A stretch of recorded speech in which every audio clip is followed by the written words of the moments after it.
Kua puta te toa pīrori maita o te ao I te whakataitai a motu I tōna henganga I ngā kōwhiringa whāiti o te wākainga nei.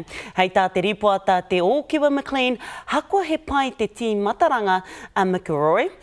He kaha ke tana hoariri. Tahi rā ka puta toakea ke mai te hoariri a McElroy.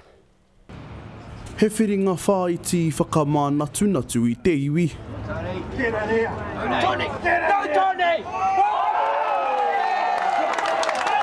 I te hinganga o te toki pīrori maita o te ao. So close down to the wire, to be fair. You know, he had ice in his veins in a few of those big shots in the last bowl, so last sort of hour he was incredibly good. I te hīmatanga o te kēmu I te hau kere a McElroy tana hoariri a Tony Fabling. He te kaumāwhā ki te tahi ngā piro ki a McElroy I te hau whā tuatahi, mea rawa ake ka huri te tai.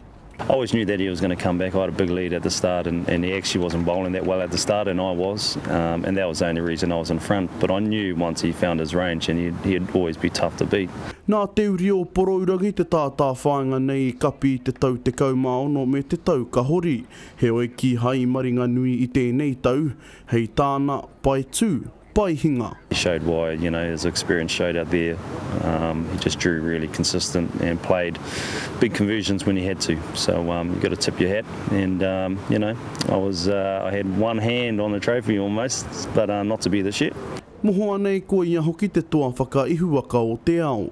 Ea ngā tuana te titiro ki ngā whakataetai e kainamu ake nei. In a couple of weekends' time, playing a Burnside Piers event. So looking forward to that. Also, and then later on in the year, it's just a lot of provincial stuff.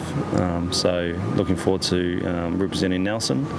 And then with the New Zealand side with the BPL come March. So yeah, so lots happening. Yeah, looking forward to the second half of the season. He rua te kaumātahi ki te rua te kau ngā tatau whakamutunga. Ka mutu hei a pōpō tūai ngā whiringa tua e ki te ai ko wai te toki o te motu. Te Ōkiwa McLean, te karere.